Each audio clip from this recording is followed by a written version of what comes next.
Welcome back to the ACC, guys. I'm Mike. That's Steve. And it's bowl season. It is bowl season. But there's only one game for us to talk about today because we'll be covering the others when they get closer. And that is the December 17th matchup between Cincinnati and Louisville. And man, this game has a lot going for it after a few of the coaching carousel going around and around. Satterfield, got his team that he's going to and the team he's leaving playing there. So a lot of changes, a lot of things to talk about, a lot more exciting than I thought it would be. A lot harder to pick as well. So how do you feel about it, Steve? Oh, man, I don't know if we've ever had a situation like this in bowl games before. I mean, it's such an interesting and intriguing situation. It's going to be the Louisville players going up against a lot of their former coaches. As it's not just Satterfield, he took a lot of the assistant coaches from Louisville with him. He took Brian Brown, defense coordinator. He took Pete Thomas, quarterbacks coach. He took Nick Cardwell, the offensive line coach. He took D-Rail Sims, the running back coach. He also took Derek Nicholson, linebackers coach. So I don't know if you've ever seen a situation like this where you're going to have to face your former team, and most of them are the former coaches that coach them as well. So it'd be interesting to see who plays with the bigger chip on their shoulder. I feel like the players have an advantage there because you're on the field. You get to play with that bigger chip on your shoulder going into this game, and it's going to be an interesting matchup. Coaching changes is going to be a big part of what we talk about today because, I mean, like we just mentioned there, that's what Satterfield's taking with him. Meanwhile, on the other side of the ball with Louisville, you're going to have situations where Louisville's got a brand new offensive coordinator who's never called plays before. He's been asked to go into that role before, Josh Stepp, but Josh Stepp has never been the offensive coordinator. So that's going to be interesting to see how this all plays out for Louisville and for Cincinnati because remember, these are new coaches coming in. You don't think that in a couple of weeks of bowl practice they got them that ready. So no one's really adapted to what's going on. So it's going to be interesting to see just how these players play it out on the field. Yeah, most definitely going to be interesting because that's probably going to be the story. You got two interim coaches that are going to be head coaching for the game. I mean, obviously you can't just switch over and coach a bowl game.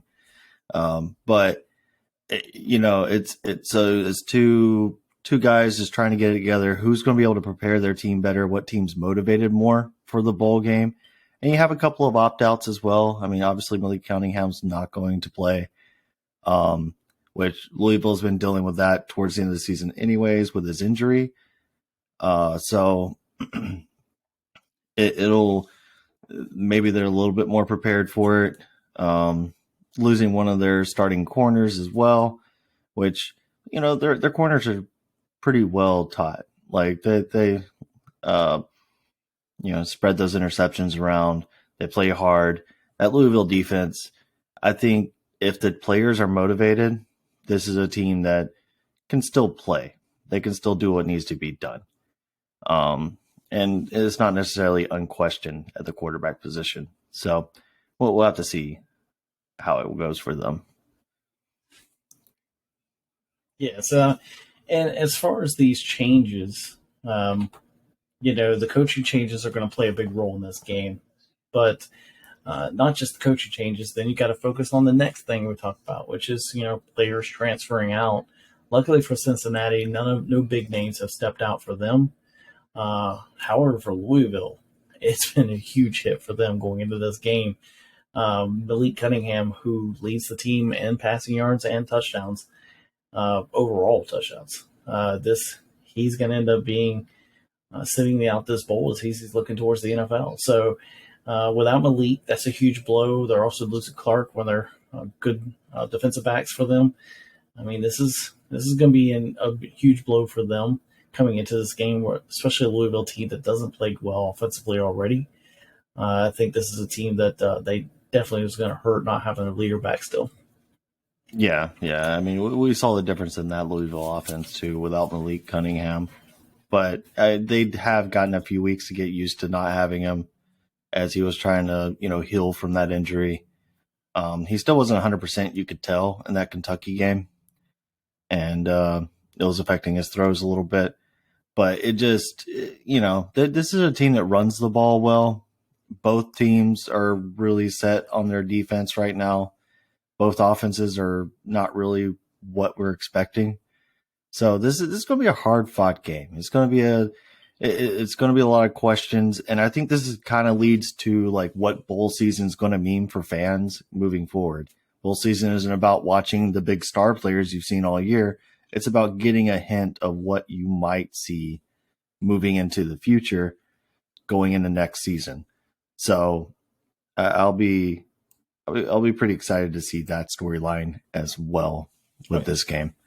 And now I did mention that Cincinnati, no major losses for them going into this game. However, if you go back through injuries, Cincinnati's Ben Bryant, their leading quarterback, who was basically the reason why they were ranked as they were ranked as the number 44th passing offense right now.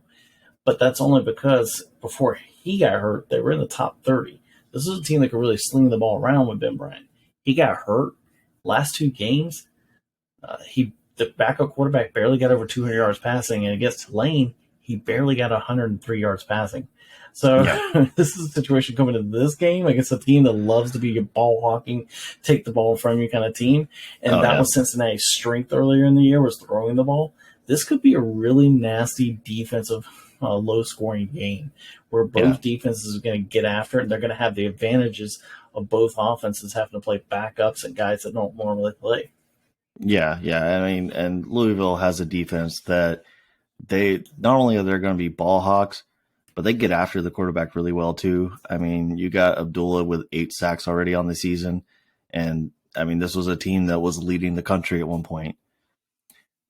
So they're going to get after it as well. And if that quarterback's already struggling, it's going to force some bad passes, which that's why they're getting interceptions.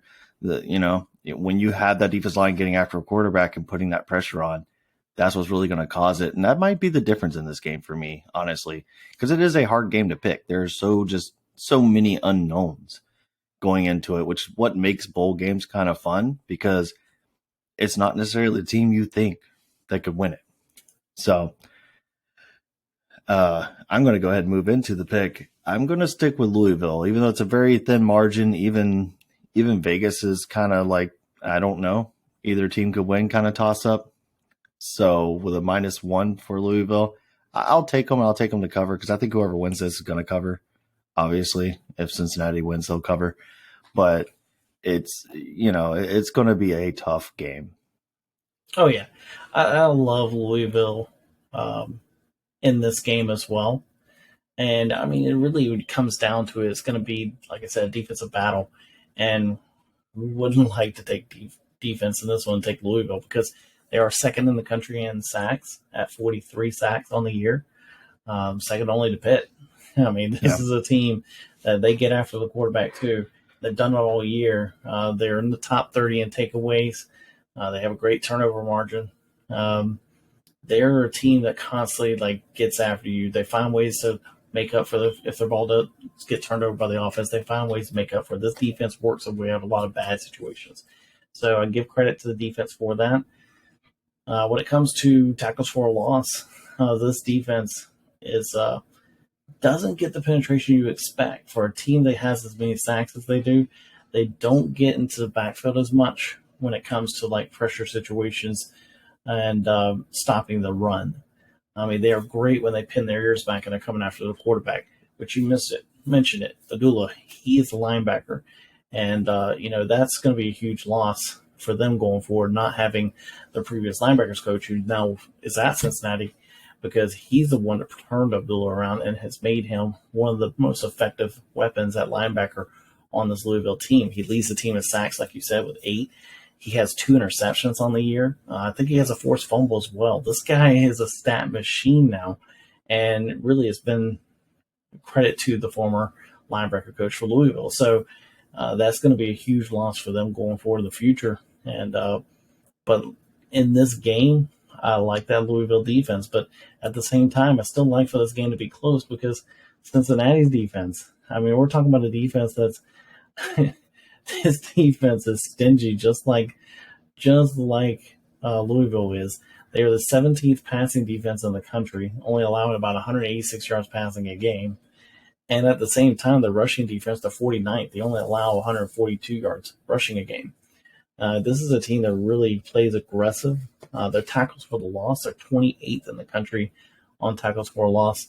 I'm sorry, they're 88th in the country on tackles for a loss. I'm sorry, I'm still reading it wrong. 15th, man. I'm so dyslexic in my numbers right now. I'm looking at the wrong line. But no, they're 15th. They average 7.2 tackles for loss per game. This is a team that lives in people's backfields and really gets after a quarterback as well. I mean, they're 20th in the country in sacks at 34. So when it comes to defensive struggles, trust me, I think that this is going to be a game that might bore some people because there's going to be a lot of defense. And for that backup quarterback at Cincinnati, Cincinnati's offense is going to struggle. They don't rely on the run very well. They got the star running back for this game, but, I mean, other than him, they're going to be missing some backups. Not a lot of depth. I will have to lean towards Louisville in this game. I will take Louisville -1 to win this game as well. Not just cover, but to win since it's basically a pick game. But I like Louisville to win this game as well, mostly because of Cincinnati's backup quarterback playing. When I saw his stats and saw what he'd done in the last two games, when he's the starter, so that sold me right away. I was like, I cannot pick a team whose quarterback is struggling to move the ball that bad.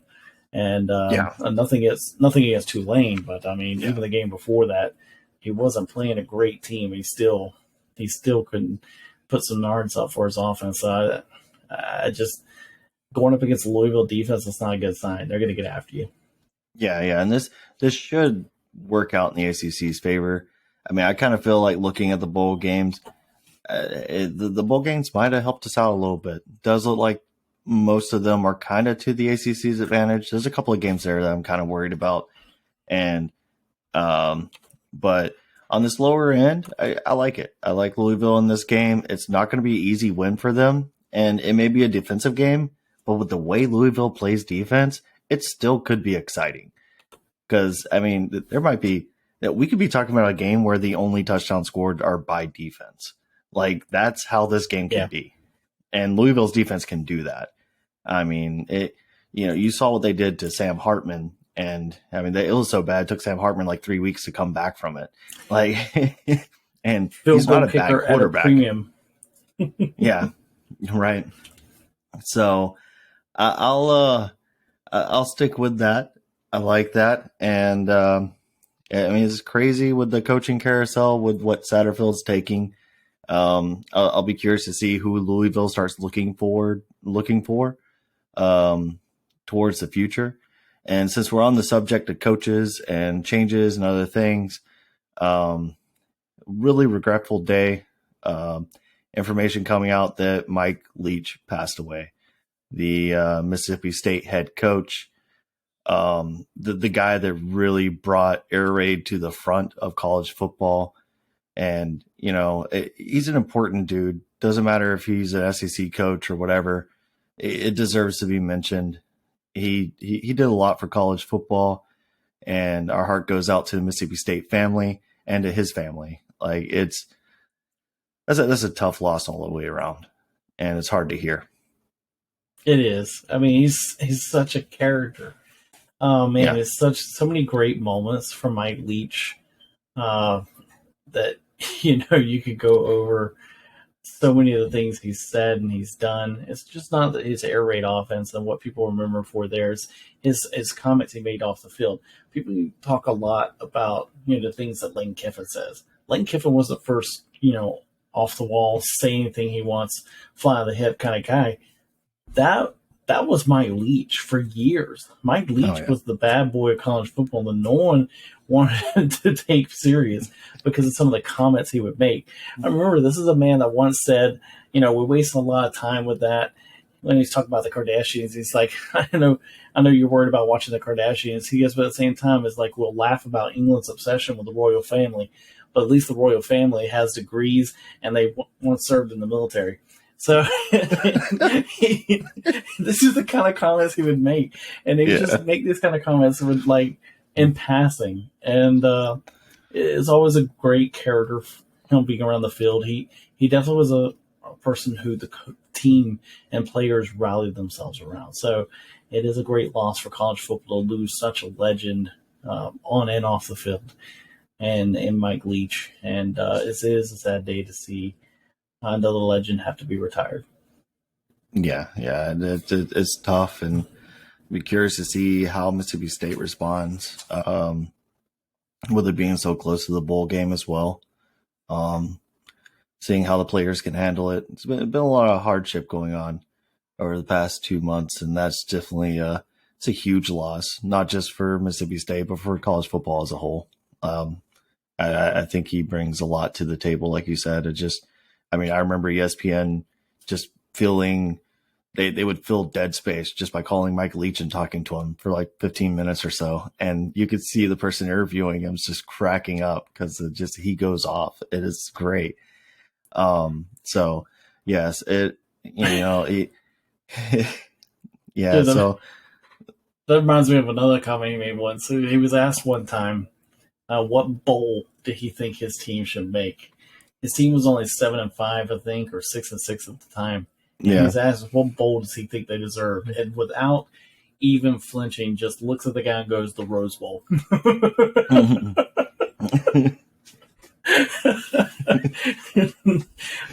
Yeah. That's who Mike Lee was. Yeah. You can always count on a nice little witty comment, and like we've said, he's definitely someone that's going to be missed within the game of football and college football as a whole. Yeah, and like I said, our hearts go out to his family. That's just not something you expect. Don't really know the details of how, but it doesn't really matter in the whole thing. When you think about it, it's the fact that we lost someone that is a huge impact, and he did have an impact on college football as a whole. Starting out over there in Texas Tech and moving up to Washington State and finishing up here at Mississippi State. It's a surprise, and as we move into the next segment, just something for everybody to keep in mind. Maybe even hit the pause there, give a few seconds of silence for him, and have a good holiday season as best you can for everybody there. Okay. But it's a short show because we didn't have a lot to cover for the game. And as far as, recruiting, didn't want to dive into recruiting itself because that could be a whole video by itself. But we can talk about the portal a little bit. When it comes to portal changes, the big portal changes that people have been talking about the last week or so has been Frentrell Cypress is leaving Virginia, and rumors are that after his visit to FSU, it's looking good for him to land in Tallahassee. Meanwhile, Tallahassee just landed Jaheim Bell, which is the number 5 transfer on the list that we're going to go over today. And so they could claim 2 of the top 5 already. And I hear they're pursuing the number 1, Demar Harris, as well, really hard. So FSU trying to clean up in the portal once again. Meanwhile, when it comes to portal news, number 4 in the portal is Devin Leary. Devin Leary is transferring out of NC State, and where he lands would be very interesting. Rumors are he might go to another team within the ACC. So it'll be interesting to see how that plays out, where he ends up committing to. Meanwhile, another quarterback in the ACC who's number 7 on the transfer list, and that's DJ. DJ's transferring out of Clemson, and he'll be another one that people will be watching, will be waiting, will want to see where is he going to end up. Where is this kid most likely going to spend his future? outside of Clemson. And honestly, that's the biggest ones for the ACC in the top 10. Now, if you go to number 12, there's an inside outside line. So I mean, he's a guy you can plug and play, and Javian Cohen, who transferred out of Alabama. Miami is looking like they are a lock to land him now. So they've had a good conversation with him after his visit. So there's a lot of talk that they are going to land him, which would be huge for Miami because that's one of the biggest things they have to do is repair that O-line. Because right now they're not protecting anybody, and that's one of the biggest problems they have. And if you can't keep the quarterback safe, then you're not going to win very many games. And honestly, that right there pretty much sums it up. There's no other big ACC transfers that are inside the top 30. Everything else, as far as right now, is shaping out to be pretty much the way everybody expects it to be going.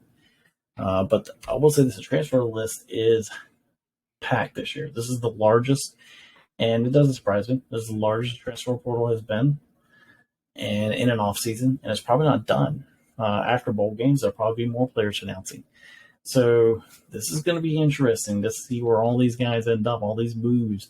And once again, I mean, in the ACC, I would have to say that, it's definitely Norvell is a killer on the transfer portal. So it would be interesting to see how many more he could pull in. But, I mean, this could really help some other teams in the ACC like Louisville. And if you can land a good big name coach, they could save their recruiting class. Because remember, they're right behind FSU in recruiting. And they had the same thing FSU had. They had room to bring in more. And if they would have brought in more, they probably would have finished higher in recruiting, probably in the top 15, just like FSU. So this is interesting that their recruiting class is taking a hit because of the coaching change. But they could gain it back in the portal. So it just depends on who you hire. So that's the thing that people have to understand. The transfer portal is not a bad thing. That's the one thing I'm going to try and always promote on our show and help people understand. The portal was free agency at its finest for college football. And the coaches who get that and who will start to understand how to develop talent faster than the other coaches are going to build teams faster and rebuild teams faster. You could see the same team winning the national title multiple years in a row if they're building right through the portal, because that could be a possibility. Yeah, definitely. And I mean, if we have a little bit extra time, might as well talk about the transfer portal and its aspects.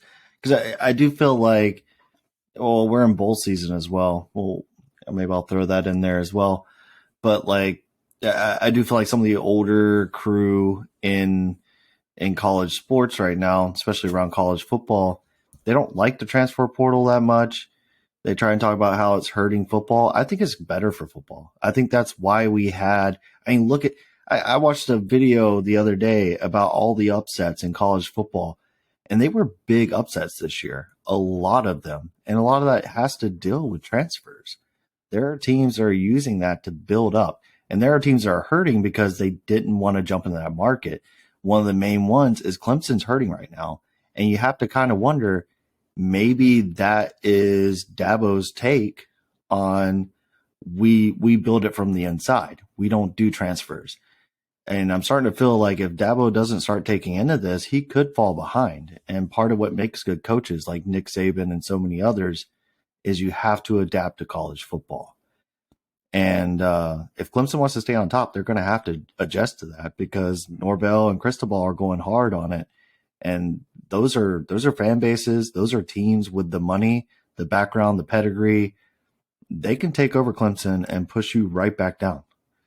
Oh, I agree. And, so I definitely agree with you. If Dabo doesn't adapt, he could fall behind because that's the one thing Nick Saban has done. People want to talk about Nick Saban and what he's done on the field. But really what's kept Nick Saban relevant is every time they have run into issues like they did this year, where it looks like it might finally be over, the dynasty might finally be done, he will find a way to dress things differently, do things differently, and move his team going forward in the right direction. And that is what makes Nick Saban so good. And it's like you said, the portal is something that's not to be feared. I see people all day on Twitter, on there talking about Twitter, and I'm trying to talk to people about sports, but man, some of these people really dog it. I see Gator fans just dogging FSU players or dogging FSU fans for picking up players in the portal, and it's like, I mean, you do remember this kid played against you. Yay, his team lost the game, but I mean, he made one of your corners look stupid. The guy just fell to the ground as Shaquem Bell juked him to his knees and went around him and walked into the end zone celebrating. He didn't even run. He walked into the end zone celebrating because of how open he was left up there. So that's one of those situations where it's like you could tell some fan bases don't get it. They don't understand what the portal is. They don't understand how it can help. And the reason why is they don't get that there's coaches out there, just like in the NFL. You have various styles in the NFL. You have those people who develop. You have the Bill Belichick's who bring in young guys, they develop those young guys, and then make them better. And that's how they keep competing for championships. That's going to be in college football, the people that you have before. They all recruit well. They bring those guys in. They develop those guys, bring those guys up. But then what's going to be new to college football is you're going to have the evaluators. The evaluators are the ones who can find these guys in the portal that can make an impact in 1 year. I mean, look at, I hate to bring FSU up, but that's my team, so it's easy for me to bring it up because I see it constantly. And, I mean, he's got a number 1 defensive end draft pick from last year, Jermaine Johnson.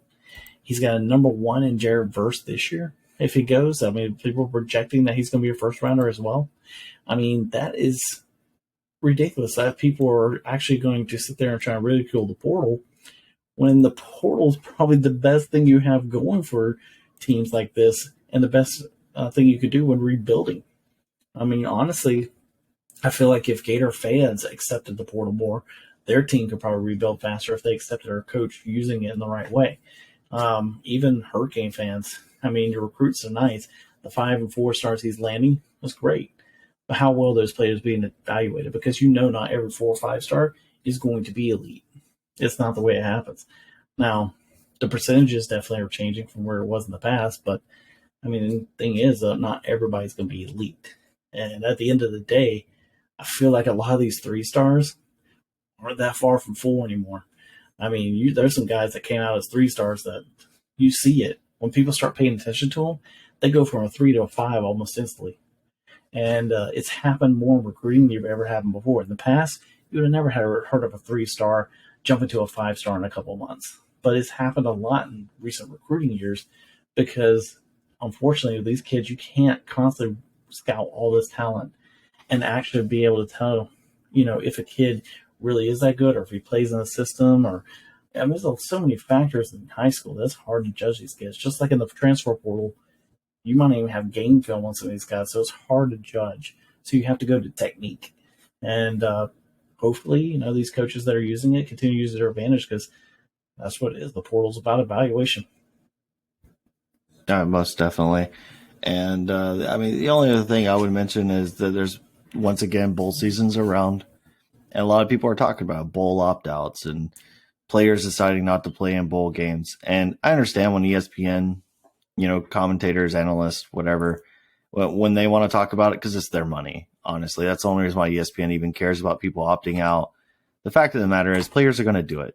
And like I mentioned earlier, bowl season is changing from being like, oh, you get to see your top players in a bowl game against another team they wouldn't usually play, to, hey, I get to see players that I will see next year. And I get an idea against a team they wouldn't normally play, a team that's on their level, how these players are going to play. And that to me is more important. I mean, granted, what sparked me mentioning this entirely was comments made about Jackson Smith and Jigba, him opting out because of his injury. He's not 100%. He's not going to play in the playoff game for Ohio State. So a lot of people are making comments about that and saying, oh, it's going to affect his draft stock, everything else. But the guy's not 100%. It's not 100%, and I don't think it's any secret. ESPN likes the money more than they care about players. But when it comes down to players opting out as fans, you just have to realize like these are kids too. They do have to worry about injuries and other things. Because how many times have we seen a player play in a bowl game and they miss the entire next season because of an injury in a bowl game? Which really, in the whole like massive aspect of everything, like the whole just idea of it all, you don't get that, right? Like the bowl game means nothing as far as like how it affects your season or anything else. So, as far as players opting out, I never judge a player based on that. You make a decision that you're going to make. I mean, if they're not going to be there next season, then fine. Give me a chance to see the guys behind them, the guys that didn't get a whole lot of chances to play, the freshmen, the sophomores that will be playing that next season. And let's see them in a real game before that other season starts. I mean, treat it kind of like an early preseason game. And how people address transfer players is going to be interesting moving forward as well. Something I noticed out of Florida State with Norvell, I don't think I've ever seen a coach do this. Norvell has been letting every player who put themselves in the portal as transfers practice with the team still until they find their next destination. I don't think I've ever heard of any of the other coaches from any of those schools that are still letting some of these kids practice, especially not with the starters or in their groups. And I mean, to me, I find that very interesting that they're allowing these kids this time and their reps, just as if they were still part of the team. And who knows, maybe that's a good tactic when it comes to inviting teams in and also retention of players to keep them from going into the portal. Be like, hey, I mean, if you did go into the portal, we're still going to accommodate you because we understand sometimes you got to do what's in the best interest of you. And maybe that's a good recruiting tactic as well. It's going to be interesting to see how many teams play that out and maybe continue to use that as a factor because when there's no NCAA rules saying they can't practice. So I think that's a good idea. I mean, nothing hard to get the kid for making that choice. I mean, some people just want playing time. They want it fast, and they don't feel like they're going to get it where they're at. And, I mean, that's their choice. They shouldn't be, bullied for that or treated any differently. Yeah. But I think. Yeah, I mean, and with them going to transfer portal doesn't always mean they're actually leaving the team either. You can go and you can put your name in the transfer portal and come back. And I don't think that's anything against the player. I mean, you've seen it in the NFL. There are players that want to go into free agency, but they still end up playing for that same team the next year because they can't find anything in free agency. Like it doesn't mean there's no loyalty there. It doesn't mean they don't care about the other guys. It doesn't have to be a drama-based thing. I mean, you look at it, Florida State, for example, Keyshawn Helton entering the transfer portal. That's not so much about him having issues with the players on the team. That's more about there are so many good wide receivers in that core. He's just not going to get enough time. And he is getting close to not having any more eligibility left. So he's going to have to look towards the NFL. So him transferring to another team where he can be a solid 1 or 2 is important for him. He needs to get those stats up so that he can be a solid, 3rd or 4th rounder. So, and there's a lot of players out there like that. They're just looking for a better chance. And then sometimes it could be certain situations. I mean, you see some pretty, you see some 4 and 5 stars from teams leaving where maybe their defense isn't as good. And you have defenders that probably could develop into being really good ones that are leaving, maybe because they don't like the coaching and they're going somewhere else where they can get the development that they need, because all these young men's goals is to get to the league. Right. Yeah. So, it is what it is there. Figured it deserved a little bit talking about. We didn't have a whole lot for bowl games to talk about today, so it gives us a chance to do that. It's not just about breaking down matchups. It's about understanding football as a whole and stroking the conversation, maybe, poking the bear a little bit. But, the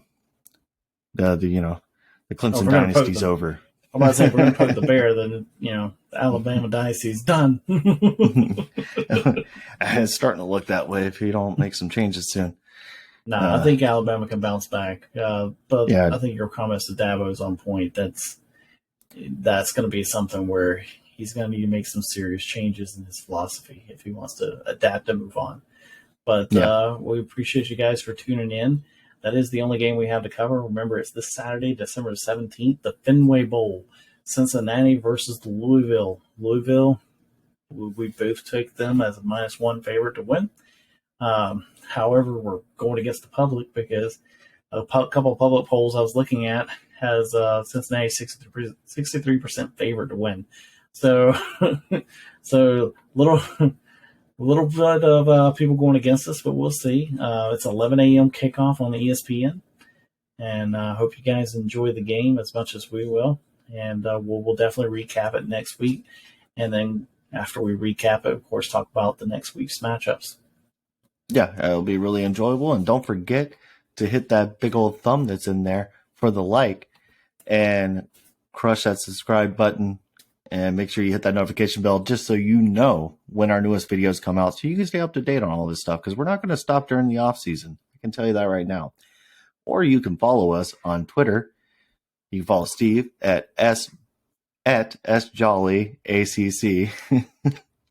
or you can follow me at whomthefor, or you can follow our actual Twitter, which is at DAACC guys.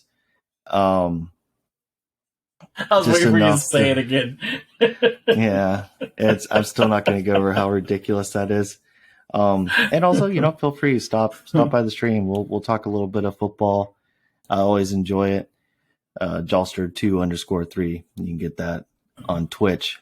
But yeah, it's been fun. I hope you enjoy the bowl games. Hope everybody has a good holiday season as we prepare ourselves for Capital One Bowl Week.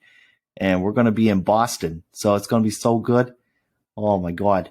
So really enjoy Making sure yourselves. you mark it on your calendars. Yeah, good old Mocky Mock. Love that guy. Got some good vibrations about this game. Oh, wow.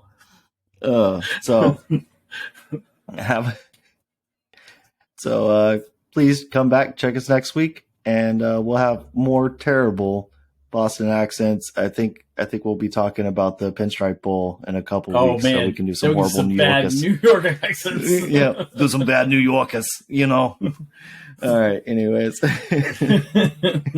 I'm Mike. That's Steve. This is the ACC guys, and we'll see you next time. All right, catch you guys next time.